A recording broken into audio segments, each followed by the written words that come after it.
Good morning. कल हमने AST तो निकाल दिया था। ये मतलब क्या निकाला था? Area of steel. अब हमने ये बीम में इतना एरिया डालना है।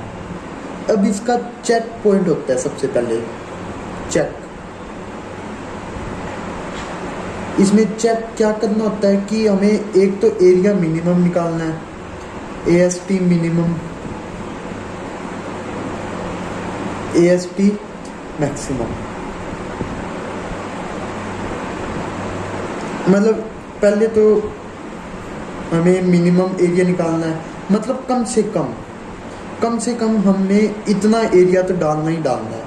और फिर ए मैक्सिमम, मतलब ज़्यादा से ज़्यादा इतना डालना है, इससे ज़्यादा नहीं डाल सकते हम। तो हमारे पास कल ये आ गया था, AST इतना हमने डालना है। तो सबसे पहले हम AST मिनिमम निकाल लेते हैं। AST minimum is equal to 0.85 divided by FY into BD। ये फॉर्मूला होता है AST मिनिमम निकालने का, मिनिमम एरिया ऑफ स्टील। अब इसमें वैल्यू पुट करो 0.85। FY क्या था? FY, ये FY है, यहाँ पे 250, तो 250। स्मॉल b क्या है? यहाँ पे b है, तो स्मॉल b भी 250। और d क्या है? d 500। ये आपने वैल्यू पुट करी, 250 से 250 गया, ये 100 से ये 2 जीरो गए, और 85 इंटू 5 कितना हो गया? ये कैलकुलेटर से 85 इंटू 5 425 mm स्क्वेयर। मतलब AST मिनिमम आ गया। अब इतना हम डालना ही डालना है, और इससे ज़्यादा भी डाल सकते हैं, मतलब इससे थोड़ा नहीं डाल सकते हम। पर हम कितना डाल रहे हैं? 578। इसको अप्रोक्सीमेटली 580 ही मान लो। इतना कुछ नहीं होता, इतनी वैल्यू एक्सचेंज होती रहती है, ठीक है। इसको 580 ही मान लो। तो हमें मतलब हम अभी सेफ चल रहे हैं, इससे ज़्यादा ही डाल रहे हैं अभी तो। अब AST मैक्स, अब ज़्यादा से ज़्यादा हम कितना डाल सकते हैं? AST मैक्स होता है 4% of small b into capital D। 4% का क्या होता है? 0.04 इंटू स्मॉल b कितना है? 250 कैपिटल D।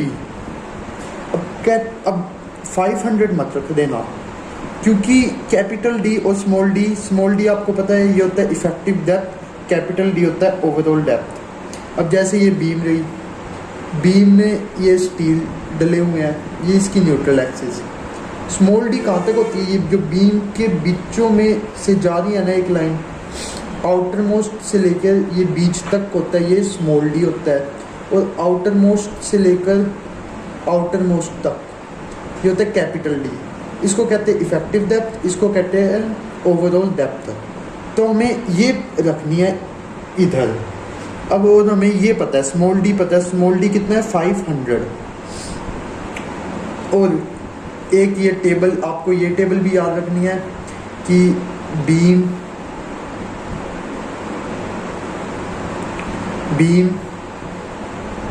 सबसे पहले होता है स्लैब, बीम, कॉलम, फुटिंग।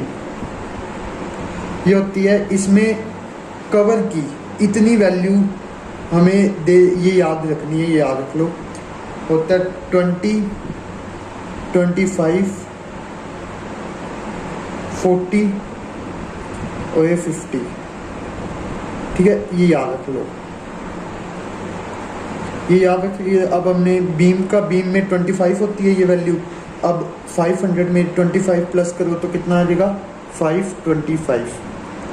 अब इस सब को मल्टीप्लाई करके AST मैक्स की वैल्यू आ जाएगी 0.04 into 250 into 525 equal 5250 mm square इसकी वैल्यू आ गई।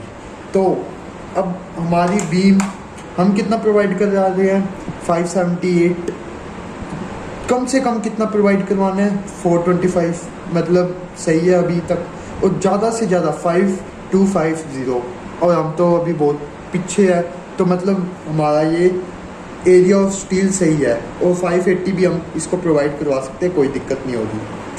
अब ये बता रहे हैं कि कितने सरिये डालने हैं। अभी हमने ये पता है एरिया हमें निकालना है, हमने एरिया निकालना है, पर हमें ये तो नहीं पता अभी कितने सरिये डालने हैं। तो उसके लिए सबसे पहले हमें एक डाया का सरिया अज्यूम करना होगा। वो हम अपनी मर्जी से कोई भी कर सकते हैं। मान लो मैंने अज्यूम किया 10 डाया, मैंने 10 डाया लिया, इसका एरिया निकाल लिया मैंने। एरिया कितना होता है, π/4 इंटू 5 का स्क्वायर। 10 डायमीटर का एक सरिया लिया और इसका एरिया निकाल रहा हूँ, तो एरिया क्या है, 5/4 इंटू 100। 10 का स्क्वायर 100 होता है, तो इसको कैलकुलेट किया, शिफ्ट पाई इंटू 100, ये आंसर डिवाइडेड बाई 4, 78.53। क्या है, 78.53। इसको मैं 80 ही ले रहा हूँ, ठीक है, अप्रोक्सीमेटली 80 आ गया। 80 आ गया। अब मैं कितने सरिये डाल सकता हूँ, मैं सरिये डाल सकता हूँ, एरिया टोटल कितना है हमारे पास, 580। नंबर ऑफ स्टील कितने हैं, 580 डिवाइड बाई 80, 0 से 0 गया, 58 डिवाइड बाई 8, 7.25। अब 7.25 है ना, अब इससे हमेशा ज़्यादा ही लेना है। अगर आपके पास 7.25 कुछ ऐसा आ रहा है तो आपको हमेशा 8 लेना है, मतलब ज़्यादा लेना है, 1-2 पॉइंट ज़्यादा ले सकते हो। मतलब मैं 8 सरिये डालूँगा 10 mm 5 के। ये हमारी नंबर ऑफ स्टील होगी, ये हमारा AST हो गया। तो आज ये आपको इतना आपने सीखा, डिज़ाइन जो होती है ना बीम, डिज़ाइन करने के लिए ये सब इम्पोर्टेंट होता है। आज मैं आपको बताऊँ डिज़ाइनिंग ऑफ बीम। आज हमारा चल रहा है design of beam, design of RCC singly reinforcement beam. अभी ये सिंगली रीइंफोर्समेंट बीम का डिज़ाइन फिर चल रहा है।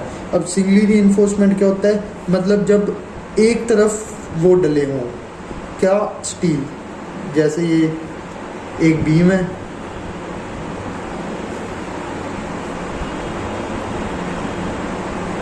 ये भी एक बीम, ये इसकी न्यूट्रल एक्सिस। जब न्यूट्रल एक्सिस के एक तरफ स्टील डली हो ना, उसे हम कहते हैं सिंगली रीइंफोर्समेंट बीम। अब फिर डबली पढ़ेंगे तब ऊपर भी सरिये डले होंगे। जब न्यूट्रल एक्सिस के एक तरफ सरिये डले हों उसे कहते हैं सिंगली, जब ऊपर भी डले हों तो उसे कहेंगे डबली रीइंफोर्समेंट बीम। अब इसमें हमें कुछ वैल्यूज दे रखी होती है। इसमें design of RCC singly reinforcement beam करने के लिए हमारे पास क्या क्या गिवन होता है। गिवन सबसे पहले जो क्वेश्चन में दे रखा होगा, या मैं ये क्वेश्चन ही ले रहा हूँ, ये एक RCC की बीम है, ठीक है, बस अभी इतना दे रखा है। इस पे लगने वाले लोड की वैल्यू बता रखी है, जैसे लाइव लोड, LL को मैं लाइव लोड कह रहा हूँ 25 किलो न्यूटन पर मीटर। फिर आता है डेड लोड, ये 15 किलो न्यूटन पर मीटर। फिर है अर्थक्वेक लोड, इसकी वैल्यू दे रखी है 5 किलो न्यूटन पर मीटर, ठीक है। और क्या दे रखा है, स्पैन दे रखी है, स्पैन की वैल्यू 6 मीटर। और ग्रेड ऑफ स्टील दे रखी है Fe250, grade of concrete M25। और हमारे पास डिज़ाइन पूछ डिज़ाइन करो एक आरसीसी बीम का सॉल्यूशन। सबसे पहले तुम्हें एक टेबल याद करवाई होगी सबने, मतलब एक टेबल होती है 1.5 dead load plus 1.5 live load, 1.5 dead load plus 1.5 earthquake load, 1.2 dead load plus 1.2 earthquake load plus 1.2 live load. ये आपको याद करना पड़ेगा, ये जो तीनों है ना ये आपको याद करना पड़ेगा। अब इसकी वैल्यूज़ निकालो। वैल्यू कैसे निकालेंगे? 1.5 डेड लोड की वैल्यू क्वेश्चन में क्या दे रखी है? 15 × 15 करो, ठीक है।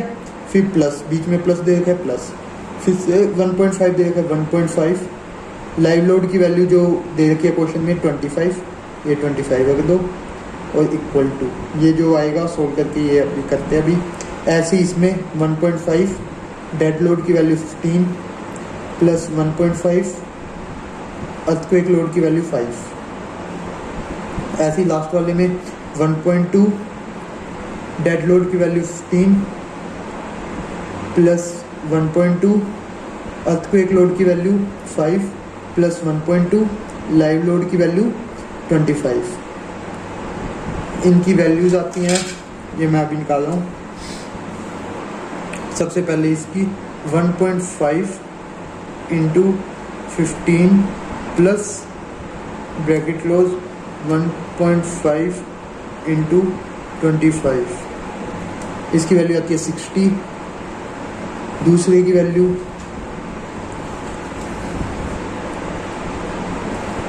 1.5 × 15 plus bracket close 1.5 × 5 bracket close 30, और इसकी वैल्यू आती है 1.2 × 15 plus 1.2 × 5 bracket close plus bracket 1.2 × 25 bracket close equal to 54।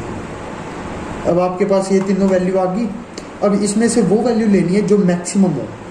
Maximum कौन सी है? 60 है, और ये 60 क्या है? MU है आपके पास, जो मैंने आपको कल बताया था ना, MU ये है। और ये 60 MU नहीं है, सॉरी ये MU नहीं है, ये total factored load, total factored load जो हमारी बीम पर आएगा, ठीक है। ये 1.5 ये जो मैंने अभी इसके साथ कैलकुलेट करके इनकी वैल्यू निकाली है ना, यही लोड आया है। और इसको हम डिनोट करते हैं स्मॉल w से, जो कितना है 60 किलो न्यूटन पर मीटर। ये टोटल फैक्टर्ड लोड आया है, ठीक है। इतना जो आपका सिंपल सी बात है, इस टेबल में वैल्यू रखने के बाद जो आपकी मैक्सिमम वैल्यू है ना इन तीनों में से, वो आपकी होगी टोटल फैक्टर्ड लोड, जिसकी वैल्यू है W। और ये लोड लग कैसे रहा है, मतलब बीम पे लोड लगता कैसे है? ये लोड लग रहा है UDL, यूनिफॉर्मली डिस्ट्रीब्यूटेड लोड। ये भी आपको दिया होता है, इसमें UDL लोड लग रहा है, ठीक है। फैक्टर लोड W आ गया आपके पास। अब आपने एक ये चीज़ देखी होगी SM में, ये एक बीम है, सिंपली सपोर्टेड बीम, ठीक है। इस पर लोड लग रहा है, जो हमें अभी क्वेश्चन में दिया हुआ है UDL। इसका हम बेंडिंग मोमेंट डायग्राम बनाएंगे तो ये ऐसा बनेगा। ये क्या है? Bending moment diagram. इसकी वैल्यूज यहाँ पर होती है मैक्स। इसकी कितनी वैल्यू मैक्स होती है, ये वैल्यू आपको याद रखनी है, WL² में 8, ये वैल्यू आपको याद रखनी है। और यही जो बेंडिंग मोमेंट है मैक्सिमम, यही है MU अल्टीमेट मोमेंट। इसकी वैल्यू किसकी इक्वल है? WL²/8, ठीक है। अब आपको ये जो वैल्यू है ना MU की वैल्यू निकालनी है। अब आपको MU की वैल्यू कैसे निकालोगे? इसकी वैल्यू सारी पुट कर दो। W की वैल्यू क्या है? W की वैल्यू ये 60, किलो न्यूटन इंटू मीटर। चलो मैं 60 किलो न्यूटन में ही रख रहा हूँ अभी। इंटू एल की वैल्यू क्या है? एल मतलब होता है स्पैन। इस सिंपली सपोर्टेड बीम की स्पैन कितना है? ये ऊपर आपको क्वेश्चन में ये भी दे रखा होगा, जो है 6 मीटर। यह 6 मीटर, तो यहाँ पे एल यही है, स्पैन है। 6 का स्क्वायर 6 इंटू 6 डिवाइडेड बाई 8। अब एम यू की वैल्यू आएगी आपके पास 60 इंटू 6 इंटू 6, जो आंसर है इसको डिवाइड करो 8 से, 270। अब वैल्यू है किलो न्यूटन, हाँ किलो न्यूटन इंटू मीटर में वैल्यू आई है। तो आप इसको न्यूटन इंटू एमएम में करो तो 270 into 10⁶ Newton into MM. Newton into MM में ये आपकी वैल्यू आ गई एमयू की, ठीक है। अब एमयू की वैल्यू आने के बाद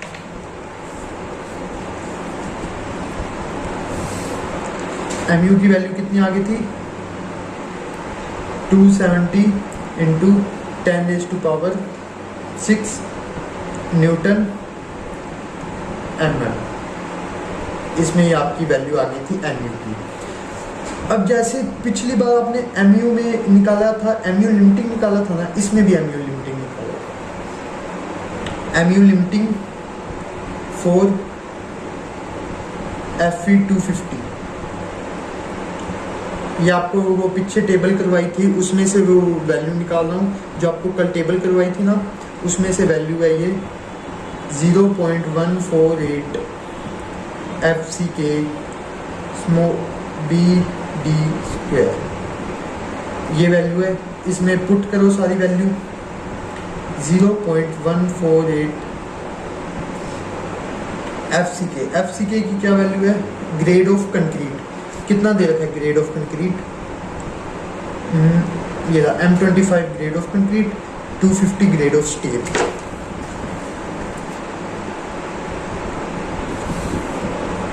grade of concrete, small B कितना दे रखा है ये हमें पता नहीं है, ये हमने निकालने हैं, ये भी नहीं पता। अब मैं आपको एक अजम्पशन बता रहा हूँ, वो आपको अज्यूम करना है, ठीक है। अज्यूम करना है, मान लो ये सब कुछ यही है। अज्यूम क्या करना है आपको कि एमयू की वैल्यू एमयू लिमिटिंग के बराबर है, ये आपको अज्यूम करना है। अब ये एमयू की वैल्यू क्या है? ये 270 into 10⁶ is equal to mu limiting की ये वाली सारी value 0.148 into 25 into small B D square. अब स्मॉल बी डी की वैल्यू निकालनी है अपने को। तो सबसे पहले मैं आपको एक और चीज़ बताऊँ जो आपको याद करनी है। तो आपको वो याद क्या करनी है कि b की वैल्यू होती है, इक्वल होती है 1/2 से लेकर 2/3 तक इंटू डी तक, ये b की वैल्यू होती है, ये आपको याद रखनी है, ठीक है। अब इसको 1/2 को पॉइंटों में लिखेंगे तो मतलब 1 को 2 से डिवाइड करेंगे, 1 डिवाइडेड बाई 2 क्या वैल्यू आएगी? 0.5। तो b की वैल्यू क्या आएगी? 0.5 से लेकर 2 डिवाइड बाई 3 0.6, 0.67 तक इंटू डी, ठीक है। मैंने इनको पॉइंटों में लिख दिया। अब मेरे को इनके बीच की वैल्यू लेनी है, मेरे को इनकी बीच की वैल्यू लेनी है। अज्यूम कर रहा हूँ मैं इनकी बीच की वैल्यू एक और। अब यहाँ पे भी एक चीज़ अज्यूम करो, आप इनकी बीच की वैल्यू कोई भी ले सकते हो, इसमें कोई दिक्कत नहीं होती। मैं ले रहा हूँ 0.6 इंटू डी, जो किसके बराबर है? बी के बराबर, ठीक है। ये मैंने अज्यूम कर दिया एक और चीज़। अब जो ये बी की वैल्यू है ना, इसको यहाँ पर पुट करो। ये बी की वैल्यू इसमें पुट होगी 270 into 10⁶ is equal to 0.148 into 25 into b की value 0.6 d into d square, d और डी स्क्वायर क्या बन गया, डी क्यूब बन गया। अब डी की वैल्यू निकाल लो, ये सारा इसके डिवाइड में जाएगा, तो 270 into 10⁻6 whole divided by 0.148 into 25 into 0.6 is equal to D cube. अब इसको सॉल्व करो, सॉल्व कैसे करेंगे, 270 इंटू 10⁻6 ये जो इक्वल है divided by bracket close 0.148 into 25 into 0.6 bracket close equal to, ये वैल्यू आई है, क्या वैल्यू आई है डी क्यूब की, 121621621.6 इक्वल टू डी क्यूब। ये मेरे को गलत सी लग रही है कुछ, अभी इसकी ये तो न्यूटन mm में है, ये 0.148 FC के न्यूटन mm 0.6 D, सही है सही है। अब इसका क्यूब रूट निकालो, डी की वैल्यू निकालनी है, ये क्यूब इधर जाएगा तो इसका क्यूब रूट बन जाएगा। तो क्यूब रूट कैसे लगाते हैं ये सुन लो, आपको यहाँ पे ये एक्स क्यूब के ऊपर ये 3 क्यूब रूट दिख रहा होगा, तो पहले आप शिफ्ट दबाओ, फिर एक्स क्यूब का बटन, ये लग गया क्यूब रूट, और ये वैल्यू डाल दो 121621621.6 इक्वल टू, ये आ गई वैल्यू। क्या वैल्यू है ये डी की, 229.7 mm, ये डी की वैल्यू आई है। तो बी की वैल्यू क्या आएगी, बी की वैल्यू, अब ये जो डी की वैल्यू है ये इसमें पुट कर दो, आपके पास बी की वैल्यू आ जाएगी।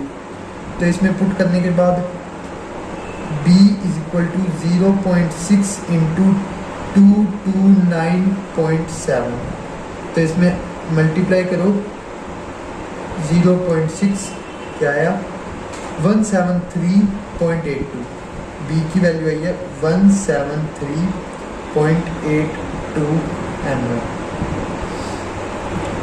ठीक है, ये आ गया आपके पास